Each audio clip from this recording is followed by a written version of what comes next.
بسم الله الرحمن الرحيم. هنعرف مع بعض طريقة عمل صورة غلاف أو بانر لقناتك على اليوتيوب ببساطة بصورة احترافية. الطريقة ببساطة بندخل على متجر بلاي وبنكتب في البحث كانفا.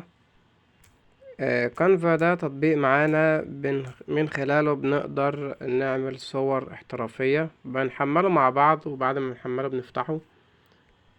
بيطلب مننا تسجيل دخول بواسطة حسابك على جوجل أو على فيسبوك. تضغط أي خيار فيهم وبيفتح معنا الواجهة الرئيسية، بتكون معنا بالشكل ده.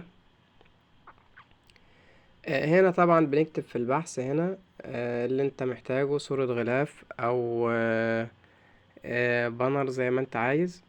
هنا بيجيب لنا جميع القوالب وجميع الصور المتاحة اللي بيكون عليها هنا تاج. دي بتكون بفلوس، انما الصور العادية دي مجاني كلها. بنضغط على الصورة اللي احنا عايزينها وبنعدل على الصورة بطريقة سهلة جدا. يعني مثلا هنمسح الكلام اللي في النص، بنضغط على الكلام في النص وبنضغط على حذف. وطبعا ممكن نضيف اي كلام تاني بالشكل ده.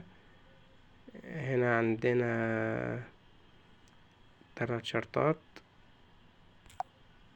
هنا بنضيف اي كلام.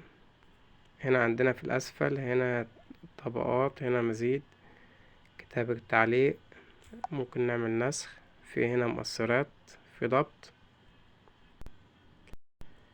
هنا طبعا بنضغط في اي مكان فاضي هنا على الصورة عشان نظهر الكلام، عشان نكتب على الصورة.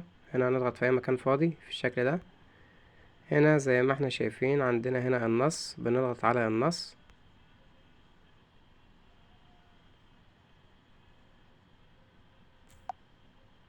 بنضغط على النص، وهنا عندنا إضافة مربع نص في الأعلى، بنضغط عليها. هنا زي ما احنا شايفين نص لفقرتك. بنكتب طبعا أي كلام احنا عايزين نكتبه في المكان ده، بنضغط عليه وبنكتب الكلام اللي احنا عايزينه سواء بالعربي أو بالإنجليزي. وبنحفظ الصورة من المكان اللي في الأعلى هنا من خلال علامة التنزيل.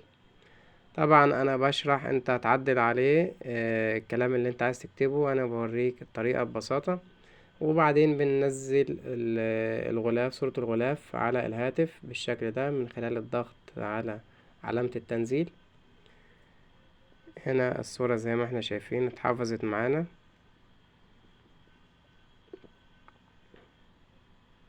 دي معانا الطريقة معانا ببساطة. ممكن طبعا تشاركها على واتس او الماسنجر او على جوجل او على شير وتنزلها على الجهاز الكمبيوتر. ديت كانت الطريقة معانا ببساطة. لو عجبك الفيديو ما تنسناش باللايك والاشتراك في القناة، ودمتم في امان الله.